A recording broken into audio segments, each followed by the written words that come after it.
그러면 지금부터 토론회를 시작하도록 하겠습니다.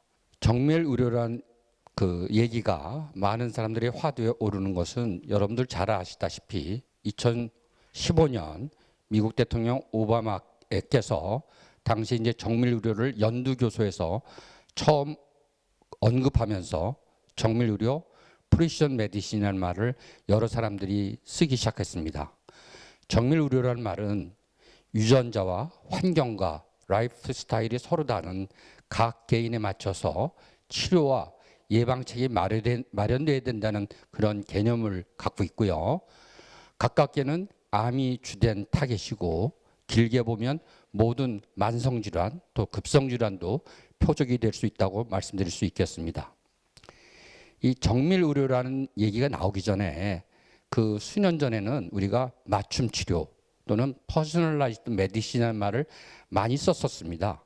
실제로 이 프리시전 메디신하고 퍼스널라이즈드 메디신이 내용이 크게 다르지 않지만 구분한다면 맞춤 치료, 퍼스널라이즈드 메디신은 각 개인에 따라서 서로 다른 치료를 해야 된다는 생각이 강한 반면에 정밀 의료, 프리시전 메디신은 현재 우리가 정의하고 있는 하나의 질환을 서로 다른 몇 개의 서브그룹으로 나누어서 그 서브그룹마다 서로 다른 치료를 해야 된다는 개념이 강합니다. 그래서 프리시전 메디신을 또 어떻게 생각하면 우리가 현재 사용하고 있는 각 질환을 세그멘트로 나누는 세그멘테이션이라고 얘기할 수도 있겠습니다.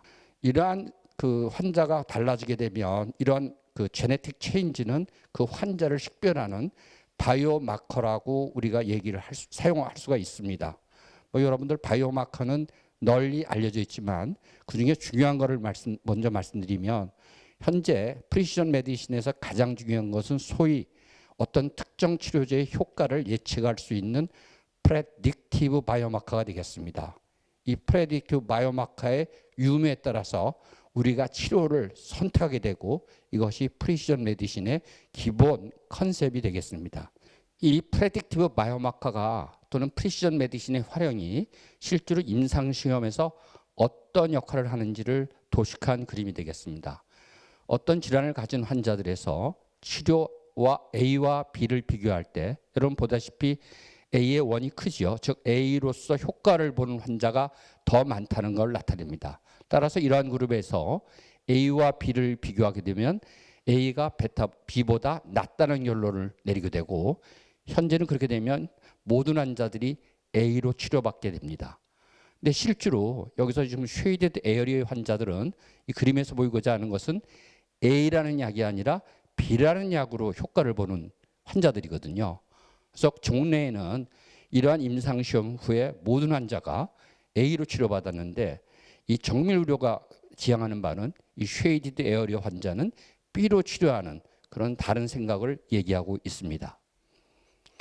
이러한 정밀의료는 아마 미래에는 어떤 환자가 암이 생길지를 조기에 발견할 수 있는 그런 용도로 쓰일 것으로 확신하고 있습니다. 따라서 암의 진단에 있어서 이러한 바이오마커는 정밀 의료는 발생부터 환자의 그 암의 발생 진행까지를 예측하게 되는 그런 패러다임으로 넘어갈 것으로 생각을 하고 있습니다. 즉 정밀 의료는 병의 그 예방에도 사용될 수 있다는 것을 말씀드리고자 합니다. 마지막으로 제가 언급하고 싶은 것은 파마코제노믹스, 약물 유전체학이라는 분야인데요. 과거부터 우리가 어떤 질환에 대해서 약을 쓰다 보면 멀쩡한 사람도 있는 반면에 부작용이 굉장히 심한 사람들이 있습니다. 그래서 이 부작용이 심한 사람들을 어떻게 찾아내느냐 하는 것이 어떻게 보면 약물 유전체학의 굉장히 중요한 부분이 되겠습니다. 즉 사람마다 들어간 약을 대사하는 과정이 다르고 그에 따라서 부작용이 달라지는데 한 예로 최근에는 우리가 암의 치료에 쓰는 베바시주맵, 아바스틴을 썼을 때 일부 환자에서 혈압이 몹시 뛰거나 단백뇨가 나오고 하는 문제가 생기는데 이런 것들을 예측하는 그런 제네틱 체인지가 발견되고 있어서 앞으로 약물 부작용도 환자에 따라 사람에 따라 미리 예측하고 위험한 약을 피하는 그런 시대가 올 것으로 생각을 하고 있습니다. 이러한 프리시전 메디신으로 가는 길에는 쉽지가 않습니다. 우선 테크닉 인프라스트럭처 문제가 있고요. 우리나라의 모든 곳에 모든 환자가 똑같은 검사를 받게 되리라고 생각은 안 하고요. 두 번째, 많이 언론에 나오고 있지만 개인정보 보호 문제가 있고요. 그 다음에 아직도 우리가 알고 있는 것이 아직도 모자란 게 너무 많고, 또한 어떤 새로운 사실이 알려지더라도 그걸 모든 의사가 또는 과학자가 다 알기에는 많은 시간이 걸린다는 문제들이 있겠습니다. 미래에는 어떻게 보면 사람의 그 운명을 미리 결정짓는 이런 시대가 올지 모르겠지만, 그거를 대비해서 우리가 여러 가지 논의를 미리 해야 될 것도 같습니다. 그래서 이어서 세션 1 정밀의료 관련 기반 기술을 시작하도록 하겠습니다. 성균관대학교의 박유경 교수님께서 유전체 염기소열 분석의 원리와 미래 기술에 대해서 발표해 주시겠습니다. 먼저 한 가지 저희 케이스들 몇 가지 소개해드리면서 시작하려고 합니다. 주로 폐암 환자였고요. 저희가 폐암에 정상적으로 보통 치료하는 방법에서 잘 듣지 않아서 저희 DNA를 검사했더니, 폐암 조직으로부터 DNA를 검사했더니 앞에서 말씀해주신 그런 여러 가지 돌연변이가 나왔고요. 그 돌연변이에 맞는 항암제를, 표적 항암제를 줬더니 잘 치료가 됐습니다. 근데 중간에 이제 환자가 계속 치료가 되긴 했지만 중간에 이제 재발을 하는데, 재발할 때 다시 또 유전자를 분석했더니 새로운 돌연변이가 나와서 이게 이 사람한테서 새로운 돌연변이 때문에 이게 재발이 됐구나라는 걸 알 수 있었고요. 또 거기에 맞는 표적 항암제를 치료할 수 있었습니다. 근데 소위 이제 저희가 얘기하는 4차 산업혁명 기술들에 의해서 그러니까 정밀의료라는 것들이 가능하게 됐고, 오바마 대통령이 2015년에 선언한 거는 우리가 앞으로 정밀의료를 이렇게 진행하겠다고 하는 계획을 발표한 겁니다. 그래서 그 근간이 되는, 정밀의료의 근간이 되는 그러니까 기술들이 완성이 됐기 때문에 우리가 정밀의료를 가능하다고 이제 얘기를 하기 시작한 건데, 그 세 가지 핵심 기술이라고 생각하시면 되겠습니다. 첫 번째가 그러니까 이 개인의 정보를 분석할 수 있는, 개인의 특성을, 그러니까 저하고 여러분하고 차이가 있는 거는 생김새가 다르고 여러 가지 차이 있는 것처럼, 저하고 이제 여러분의 차이는 결국 제가 갖고 있는 DNA와 여러분이 갖고 있는 DNA가 다른 거겠죠. 근데 그 DNA를 이제까지 분석할 수 있는 것들이 굉장히 어려웠는데, 이제는 그 DNA 분석하는 것들이 가능해지고, 실제로 몇 시간 만에 또는 며칠 만에 이제 분석할 수 있게 됐기 때문에 정밀의료가 우리가 가능하다고 얘기를 하게 되는 겁니다. 두 번째는 데이터가 굉장히 많이 생산이 되는데, 그 데이터 생산된 데이터를 분석할 수 있는 여러 가지 소프트웨어라든지 분석 기술들이 개발이 됐기 때문에 우리가 이제는 정밀을 해도 되겠다. 왜냐하면 데이터는 많이 나오고 우리가 측정을 할 수 있는데 그걸 해석하는 데 시간이 오래 걸리면 안 되겠죠. 그다음에 이제 그런 정보들이 우리가 오고 가고 해야 되는데, 여러 사람 병원과 병원 간에 또는 이제 환자 간의 데이터가 정보가 교류돼야 되는데, 그것들이 가능하게 됐기 때문에 소위 이제 클라우드 또 네트워크를 통해서 우리가 가능하기 때문에 실제로 이거를 앞으로 할 수 있게 되겠다라고 선언을 하기 시작한 겁니다. DNA 우리가 차세대 염기서열이라고 하는 거는 전에도 염기서열 분석은 했었고요. DNA ATGC라고 하는 일종의 암호를 해독하는 기술들이 이미 있었는데, 차세대라고 하는 거는 우리가 일종의 이제 차원이 바뀌는 건데, 전에는 시험관 하나에서, 제가 대학원생일 때는 시험관 하나에서 분석하면은 되게 하나씩 분석해서 한 100개, 200개씩 분석하면은 한 1년에 걸쳐서 한 몇백만 개를 이제 분석할 수 있었는데, 지금은 자잘하게 그 작은 시험관에서 10억 개, 20억 개, 아니 100억 개, 200억 개를 동시에 분석할 수 있는 기술들이 개발이 된 거죠. 소위 이제 여러 가지 마이크로 스코픽한 또는 이제 여러 가지 기술들이 개발이 돼서 동시에 100억 개를 동시에 100억 개 시험관에서 분석할 수 있는 기술이 됐기 때문에 일종의 이제 제가 1년, 2년 걸리던 몇 사람이 동시에 해당 것들 갖다가 불과 이제 몇 시간 또는 이제 며칠 만에 할 수 있게 된 겁니다. 근데 문제는, 그러니까 기존의 방법에 비해서 이제 문제는 이렇게 굉장히 많은 데이터가 동시에 생산이 되기 때문에 그 생산된 데이터를 우리가 해석하는 방법, 소위 이제 생물정보학이라고 하는 바이오인포메틱스라고 하는 기술들이 필요한 거고요. 제 DNA를 기계에 집어넣어서 분석하게 되면 되게 한 3, 4일 만에 저의 30억 개 염기서를 다 분석할 수 있는 게 가능해졌고요. 소위 예전에는 처음 우리가 그러니까 사람의 유전체를 분석할 수 있게 그 기술들이 나오게 될 때는, 그때는 거의 한 10년에 걸쳐서 한 사람의 데이터를 분석했었고, 그때는 비용이 수천억 원의 이제 비용이 들었었습니다. 근데 지금은 아마 여러분들이 이런 서비스를 하는 회사에 가시면 되게 적게는 50만 원, 많게는 한 100만 원 정도의 비용을 들이면 여러분들의 염기서를 분석할 수 있게 되고요. 병원에서는 되게 한 50만 원, 70만 원 정도의 비용을 부담하시면 여러분들이 어떤 항암제가 적합한지에 대해서 분석할 수 있는 시대가 됐습니다. 그래서 비용이 점점 줄어들고 기술이 발달되면서 비용이 줄어드는데 그러면은 우리가 약간 이제 개념이 바뀌고 우리가 인터넷 또는 이제 이런 그 앱 또는 이제 핸드폰 때문에 세상이 바뀐 것처럼 우리가 이런 정보 분석할 수 있는 기술들이 늘어나면서 전에는 우리가 이런 기술들을 연구에 좀 새로운 것들을 찾고자 하는 그런 연구에 사용했다고 하면 지금은 이제 그러니까 환자들을 한 명씩 한 명씩으로 분석해서 치료하는 데 사용할 수 있고요. 미래에는 우리 그 데이터를 이용해서 그러니까 더 많은 한마디로 약을 개발하거나 또는 이제 더 나은 치료를 할 수 있는 것들로 이제 확대 발전할 거라고 생각합니다. 네, 박유현 교수님 좋은 말씀 감사드리겠습니다.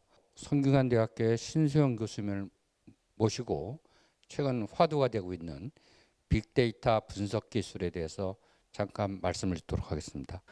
그 정밀의료를 위한 빅데이터 분석 기술에 대해서 간단하게 말씀을 드리려고 하는데, 그러니까 우선 말씀드리고 싶은 게 앞에 박웅량 교수님이랑 방영주 교수님이랑 두 분 다 어떤 유전체 쪽을 많이 강조를 해주셨습니다. 그러니까 저는 그 관점에서 조금 다른 이야기를 드리고 싶습니다. 그러니까 대부분 빅데이터라고 이야기하면 많은 분들이 이제 유전체 데이터랑 음성 정보를 합치는 이야기를 많이 하고 계시는데, 그러니까 미국 의학한림원의 원장으로 있는 그 분이 말씀하신 게 뭐냐면은 really about everything around individual이라고 표현을 하고 있습니다. 그러니까 개인과 관계된 모든 것들이 그러니까 건강과 관련된 빅데이터다라고 이야기를 하고 계시고요.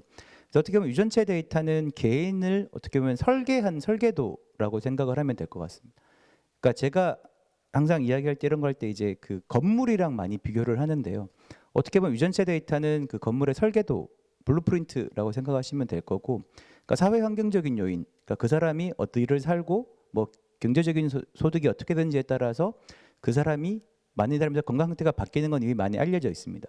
그러니까 그러면 건물이 이제 어디에 지어져 있냐, 뭐 도심 한복판에 있느냐, 아프리카 한복판에 있느냐에 따라서 다 그 건물이 바뀌는 거죠. 똑같은 설계도로 지었더라도. 그럼 이제 증축을 하고 개축을 하고 수리를 하게 됩니다. 그러면 당연히 사람의 건강 상태도 바뀌는 거고, 그거를 통해서 이제 병원에 와서 관찰된 데이터가 의료 정보라고 생각을 하셔야 될 것 같고, 그리고 이제 병원이 아닌 집에서 측정한 것들이 이제 자가생성 데이터라고 하는 그런 측면이라고 보시면 될 것 같습니다. 한국에서 라이프로그라고 표현을 많이 하고 있는데, 결국 요 네 가지 데이터가 전부 다 입체적으로 모여야지 그 사람의 건강과 관련된 모든 데이터를 수집을 할 수 있기 때문에, 그러니까 빅데이터라고 했을 때 너무 유전체만 생각하실 필요도 없고 다른 것만 생각하실 필요도 없을 것 같습니다. 그러니까 개인과 관련된 모든 걸 다 수집하는 게 필요하다는 말을 먼저 드리고 싶고요. 그래서 기술적인 측면으로 보면 이제 플랫폼 이야기만 드리고 끝내려고 하는데, 결국 뭐 빅데이터라는 게 단일 기관에서 구축을 한다고 끝나는 것도 아닐 것이고, 그러니까 결국은 국가 차원에서 혹은 다기관 데이터들, 아주 많은 데이터들이 수집이 돼야 되기 때문에 뭐 IT 회사부터 제약사, 의료기기 협체 혹은 병원들, 대학교, 연구소, 공공기관, 정부기관 전부 다 데이터들을 공유를 하고 쉐어를 해야 될 겁니다. 그러면 그 데이터들이 서로 다른 형태로 되어 있기 때문에 표준이라는 게 아주 중요하게 나오는 거고요. 그러니까 그러면 당장 나오는 게 유전체 데이터랑 의료 정보를 어떻게 합칠 것이냐, 이런 것들이 다 이슈가 되기 때문에 요즘에 표준에 대한 이슈들이 아주 커지고 있고, 그리고 또 많이들 광고하고 계신 분 하나만 더 말씀을 드리면, 어떤 데이터들이 얼마나 저장이 되어 있고 관리가 되고 있는지에 대한 소위 말하는 데이터 카탈로그 같은 것들도 필요해집니다.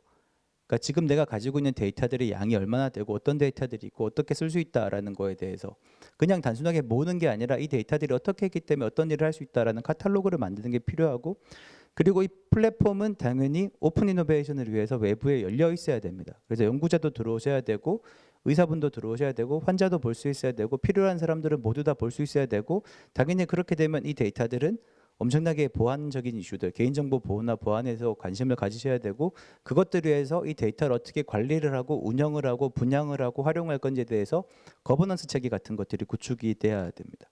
그리고 마지막으로 드리고 싶은 말씀은, 당연히 이 모든 데이터들은 클라우드상에서 운영이 될 거고 저장이 될 것입니다.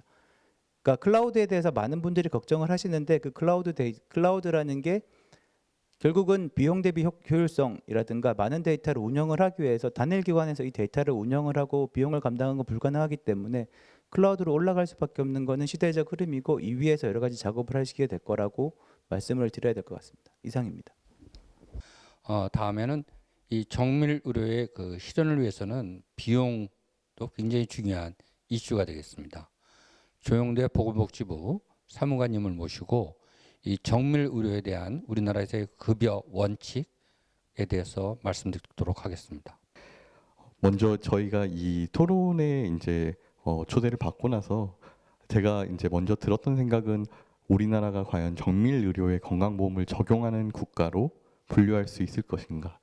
앞에서 이제 교수님들께서 말씀해 주셨지만 여러 보고서를 참고하게 되면 그 NGS의 보험 적용이 17년부터 이루어졌기 때문에 현재 여러 타 국가에서는 대한민국을 일부 정밀 의료의 보험 적용이 이루어지고 있는 나라로 분류하고 있습니다. 정밀 의료 같은 경우 건강보험에서는 사실 기대와 걱정이 양분한다고 볼 수 있습니다. 많은 보험자들에게 사실 정밀 의료는 큰 도전 과제로 인식이 되고 있는데요. 특히 우리나라 같은 경우는 건강보험이 한번 적용이 되게 되면 일선의 전 국민들께 광범위하게 사용되는 특성이 있기 때문에 기술의 참신성과는 별개로 적용에 있어서 신중하게 접근할 수 있는 그런 한계도 분명하게 존재합니다.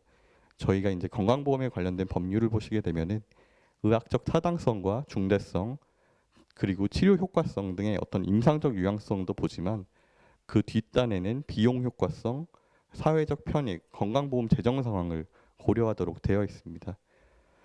그래서 결국 정밀 의료의 발전에 있어서 현재 건강보험이 기존의 전통적인 의료 행위와 다르게 어떤 모델 하에서의 분석을 하고 그러한 비용 효과 모델을 어떻게 가져갈 것이냐, 어떻게 처리할 것이냐가 상당히 앞으로 쟁점으로 다가올 부분이라고 생각이 됩니다.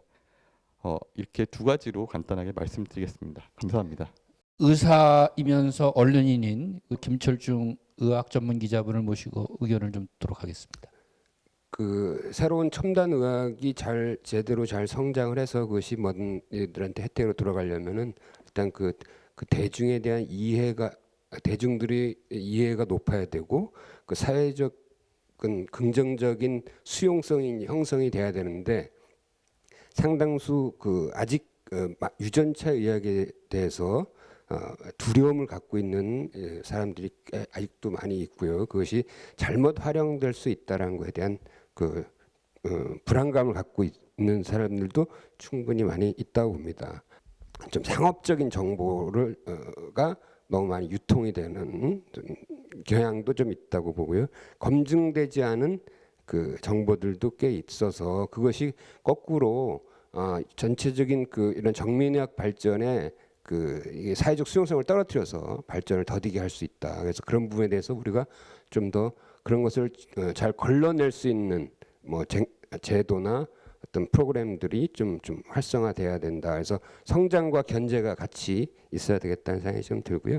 언어의 대중화가 아직 안 돼 있다는 거죠. 그러니까 지금 정밀의학이라든지 유전체 의학의 논의들이 관련 전문가 분야에서만 주로 많이 논의되어 왔기 때문에 이것이 용어의 대중화가 좀 부족하지 않나라는 생각이 좀 듭니다. 그래서 결국에는 이런 새로운 첨단 의학, 우리가 인류가 한 번도 겪어보지 못한 새로운 어떤 과학 기술이나 첨단 의학이 제대로 잘 꼽히고 성장하려면은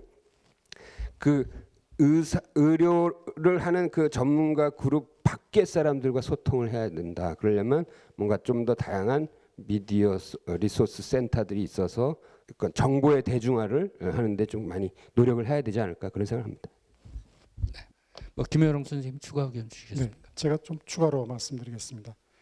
진단법은 물론 지금 조 사무관님 말씀하신 것처럼 국내에서 NGS가 선별급여로 환자 일부 부담을 하고 있습니다만은 그 검사법이 좀 더 표준화되고 그다음에 좀 더 집중화 그래서 정말 많은 유전자가 포함이 돼서 쓸모 있는 데이터가 나올 수 있는 즉 퀄리티에 대한 이슈도 언급이 돼야 될 것 같고요.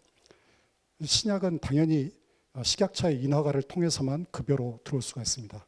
그리고 이미 식약처의 인허가를 받았다 그러면은 아주 훌륭한 임상시험을 통해서 효과를 입증한 것이기 때문에 그러한 약제들은 당연히 제도권 하에 보험급여로 들어올 것입니다.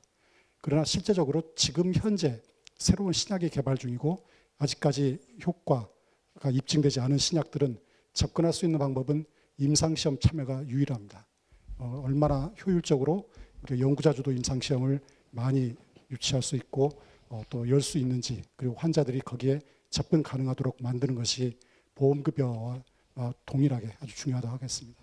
분명히 방대한 의료 데이터가 우리나라에는 축적이 돼 있습니다. 그러나 대부분의 그런 데이터가 청구 자료이다 보니까, 즉 의료기관에서 환자를 진료하고 이러한 의료비를 지급해달라는 청구 자료이다 보니까 진료 기록으로서의 의미가 좀 떨어지고, 그리고 각 기관마다 그 의무 기록들에 기록하는 언어나 이런 여러 가지가 표준화에 좀 문제가 있습니다. 그러나 그런 거를 떠나서 이 정밀의료 차원에서는 이미 일본 같은 데서는 암 환자들의 NGS 데이터를 국가가 주도적으로 검사를 해주고, 그 대신에 그 데이터는 국가가 전부 소유를 하면서 빅데이터로 만드는 그런 진행을 하고 있거든요. 그래서 우리나라도 현재 NGS 검사가 선별급여에서 정식 급여로 넘어갈 때는 그러한 조치가 필요하지 않을까, 이런 의견들을 나누고 있습니다. 이상으로 제178회 한림원탁 토론회를 모두 마치겠습니다. 바쁘신 중에도 오늘 행사에 참여해 주신 모든 분들께 깊은 감사의 말씀을 드립니다. 감사합니다, 여러분.